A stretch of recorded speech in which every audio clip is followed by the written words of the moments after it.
The LA Valiant homestand and the end of the 2019 regular season is quickly approaching, and with there being some epic rivalry games along with playoff implications on the line, this weekend will surely be entertaining. Since there's only 8 games total to choose from, I felt that making a key match video would be pointless, so why not make every game a key match instead? I'm going to try and predict the outcome of every single game this weekend while discussing any sort of significance they possess. That is what the agenda is for today, so without wasting any more time, let's get started. Kicking off the Saturday matches, we have the Atlanta Reign taking on the Dallas Fuel. So this game only really holds significance for the Reign since Dallas is already eliminated from the playoffs. So looking at this from Atlanta's point of view, they have a realistic shot of finishing in the top 6 of the overall standings. And if they were to do this, then they wouldn't have to fight for a top 8 spot through the play-in tournament. They can secure the 6th seed so long as they win both of their games this weekend, which obviously starts with the Fuel. But there are scenarios in which Atlanta could also either fail to make the top 6 or even finish in 5th place if they get lucky. Let's start with the worst case scenarios. It's probably a long shot since they've been so dominant lately, but if Atlanta were either to lose to the Fuel or Uprising, then they would only be able to finish in 7th place at best, which means they would have to participate in one play-in tournament game to lock up a playoff spot. But Atlanta has to be careful. If they slip up and lose both of their games, then they'll have to play in 2 play-in tournament matches to get into the top 8. Now looking at it from the positive side of things, if the Reign were to win both of their games no matter what happens in the Gladiators match, they will get that number 6 seed over the London Spitfire, but if the Reign win both of their matches and the Gladiators lose to the Valiant, then Atlanta could move all the way up to the 5 seed so long as they have the better map differential, and that would be a serious blessing for the Reign. I think anybody would much rather play the Spark than the Shock in the first round. The Reign are super good, don't get me wrong, but nobody wants to play such a brutal game so early on in the playoffs. I'm sure that all Reign fans will be rooting for the Valiant hard this weekend. So who wins this game between Dallas and Atlanta? Well, in all likelihood, the Reign end up winning with relative ease. Atlanta has so much to play for, meanwhile all the Fuel can hope to do at this point is not go winless in Stage 4. So with that said, I think the Atlanta Reign take it 3-1. I would say it's an easy 4-0 stomp just because the Fuel have been atrocious this stage, but the Reign's head coach said that they are scrimming using the Sigma patch this week, so I get the feeling they're not going to completely prepare for this match. This tells me that Atlanta is going to be at least partially focusing in on the playoffs and not giving their full attention to the regular season. Oh, and be on the watch for Mickey. With it being the final game of the year for Dallas, they might let him play on a map if they go down like 3-0 or something.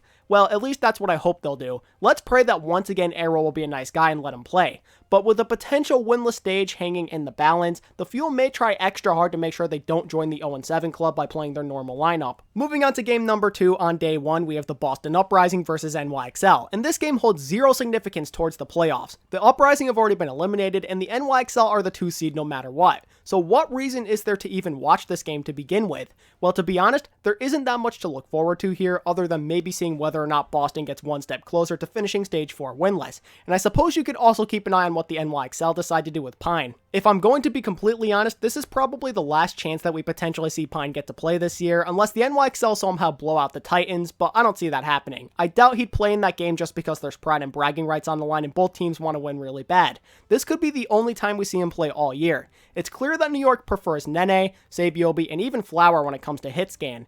But with a pretty insignificant game against a bottom 3 team in the league, maybe the NYXL finally unleash the big boss. My fingers are crossed without a doubt. I suppose it'll also be interesting to see if RCK returns or if Blase ends up on tank once again this weekend. And maybe somebody like Axiom or Aim God gets playtime for all we know. Regardless, I'm sure Boston is going to try their best to make sure they don't end the year with a winless stage, but I don't see them beating New York. I do think that New York has been a lot weaker as of late, but they're still far better than Boston. I think the NYXL take it 3-1. Okay, so up next we've got the Stage 2 finals run back between the Shock and Titans. Although both of these teams are locked in as the 1 and 3 seed respectively, this is such a big rivalry game, so both sides will definitely be trying for sure. If the Shock win, then they get to even the series up from a historical standpoint at 2 wins apiece. The Shock will likely go all out to make sure that happens if I had to take a guess, but at the same time, the Titans definitely want revenge on the Shock for handing them their first ever loss in the big leagues. But who has the advantage, and who do I expect to win? Well, to be brutally honest, the Shock appear to be the superior team. In my opinion, they're currently the number 1 team in the league. The Titans appear to be like top 5, but the difference between like top 1 or 2 and top 5 is pretty vast in my opinion.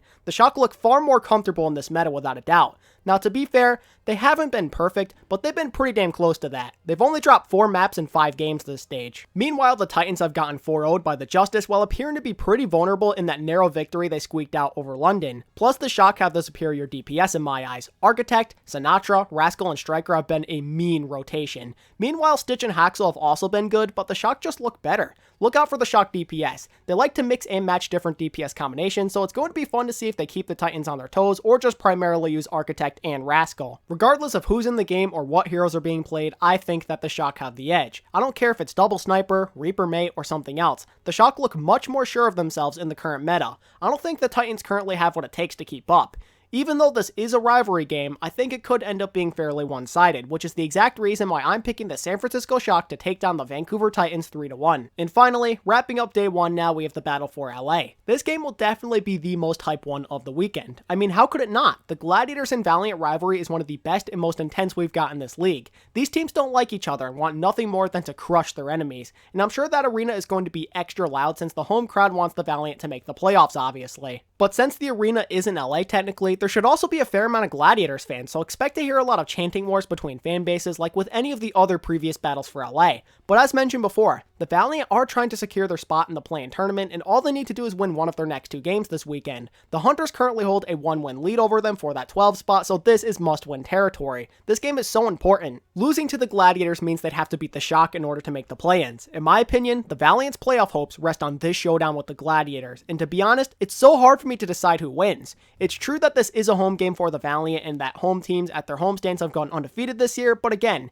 it's crucial to remember that there will likely be a lot of Gladiators fans, so it kind of evens out in that regard. I'm expecting, like usual, that there will be a really intense atmosphere that makes both teams feel at least a little bit nervous, but there's so much more pressure on the Valiant this time around since they're fighting for everything this weekend, unlike the Gladiators. So now the question we have to ask is, which team is better? When comparing and contrasting both rosters, the Gladiators seem to be better just because they have the superior tank line and DPS in my opinion. Also, the Valiant's resume doesn't really impress that much. They've only beaten the Fuel, Uprising, Mayhem, and Eternal this stage. The only one out of that bunch who has been a really solid team, in my opinion, has been the Mayhem, and it's not like the Valiant cruised to a victory over them, they just barely won. Meanwhile, the Gladiators nearly defeated the Shock, dominated the NYXL, and won against the Hunters, but at the same time, the Gladiators have been inconsistent. They did have a slip-up against the Outlaws and Spark, so they definitely are beatable. Maybe some people are even overrating the Gladiators a little bit, but even so, on paper, they still do hold the advantage skill-wise, and yet the Valiant have so much more to play for at the same time. Yes, it's true the Gladiators could theoretically fall out of the top 6 if the Reign take care of business and they lose to the Valiant, but I feel like the Valiant are just fighting for so much more here. I'm so torn on who I think wins this. The obvious answer should be the Gladiators, but I don't think they're as good as people say, and the Valiant have worked really hard to make a comeback, so I have this gut feeling that they might clutch out the win in front of their home crowd. Either way, I think this game ends up going the distance purely because of the fact that it's the battle for LA, and 9 times out of 10 these are usually really close. No lie, this is basically a coin flip for me. My brain is telling me to pick the Gladiators, but the feeling in my gut says to go with the Valiant.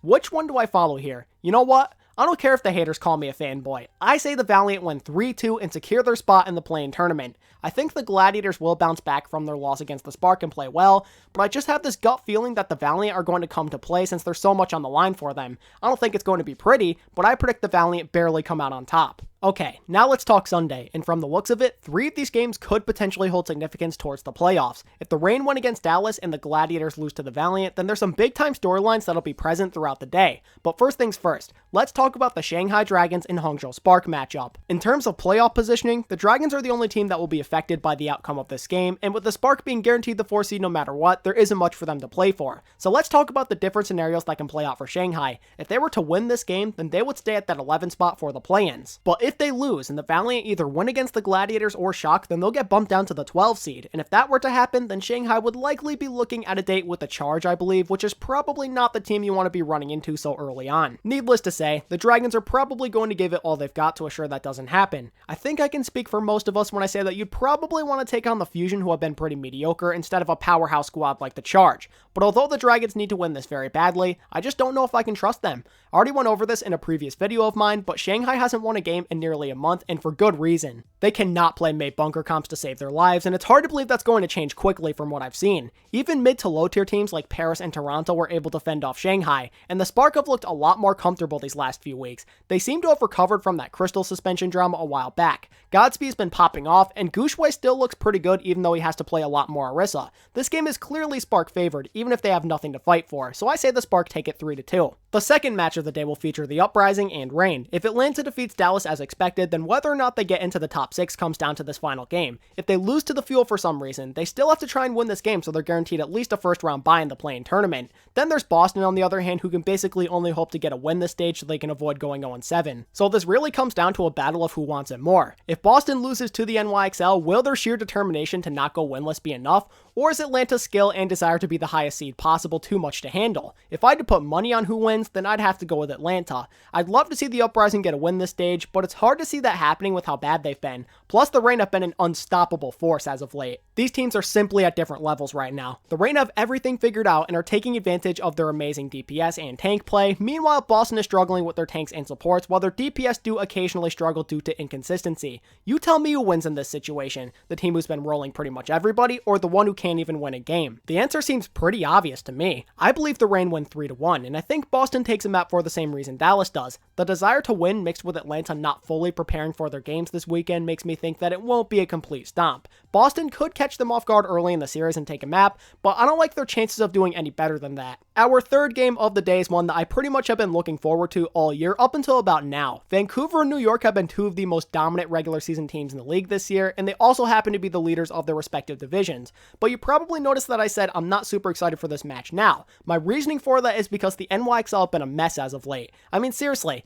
they are 2-3 in Stage 4. That is rare. They're almost always at or near the top of the standings. Stage 4 has hit these guys really hard. The players look burnt out and like they don't even want to be there anymore. Not a single player on that roster has shown consistency. Even Jonik and Mono haven't been all that great. But more than anything, their DPS and Meko have been a disaster. Nene, Flower, Libero, and SBB don't look like top tier DPS players right now, and Meko continues to fall further out of the conversation as a top off tank in the league. His Roadhog and Diva have practically been non-existent at times. And while Vancouver has certainly not been invincible this stage, their players have without a doubt been more consistent. It might not be GOATs, but Vancouver still seems to have a pretty good understanding of how to play effectively in the current meta, which is something New York is clearly still trying to figure out. They've had 3 bad losses in Stage 4. Getting 4-0'd twice and losing 3-1 to the Gladiators is not a good look. Plus, they narrowly defeated the Spark. Vancouver looks better in every way I can think of. Plus, their players actually look like they want to play. It feels like the NYXL players don't care anymore. It's as if the only thing on their minds is finding a way not to choke in the playoffs.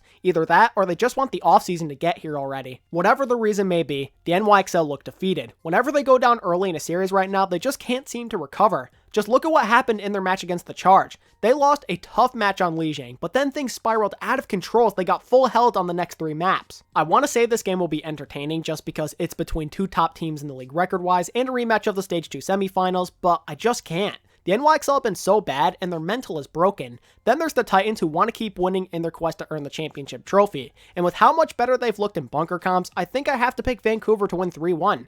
Sorry New York fans, but your team looks lost right now. I don't have faith in them to even make this match close. The Titans are just better. End of story. And lastly, we end the night with the third installment of the California Cup between the Valiant and Shock. I kind of already went over the importance of this weekend for the Valiant before, so I'll go quick here. If they fail to defeat the Gladiators this weekend, then their playoffs are going to come down to this final match. And with it being against arguably the top team in the league, I personally don't like their chances of winning. I may be a Valiant fan, but I have to be realistic here. The likelihood of the Valiant beating such a stacked team is pretty much non-existent. The Valiant better pray they can beat the Gladiators or their playoff hopes are as good as dead. Home crowd advantage or not, this is the Shock we're talking about here. The Valiant fall short when it comes to skill level for sure. The Shock's bunker Mei is far stronger. I think that maybe Space, Fact Fiction, and Karif could keep up with Smurf, Choyobin, and Violet, but their DPS definitely falls short in Double Sniper and Mei Reaper. The Valiant also do not have a good track record against the Shock this year. Getting 4-0 twice doesn't exactly inspire confidence. Whether the Valiant win or lose the battle for LA, I expect the Shock to win this game easily. I kind of feel like they're going to flex on them in what should be an easy 3-1 win. I'll give the Valiant the benefit of the doubt since it's their homestand by saying they steal a map. If I end up being wrong about the battle for LA, then the Valiant will end up falling short for the play-in tournament, which will allow for the Chengdu Hunters to secure the final spot. And I think that basically covers everything I wanted to say in this video. So with that being said, that is going to wrap up my prediction video for the Kit Kat rivalry weekend. What are your predictions for this weekend? Make sure to let me know down in the comments section. If you enjoyed this content, then be sure to hit that like button and sub to my channel if you're new. And you can further support me by following me on Twitter at ATP Overwatch and by joining my Discord through the link in the description. As always, thank you all so much for watching today's video. I really do appreciate it. And until next time, this is ATP signing out. Peace.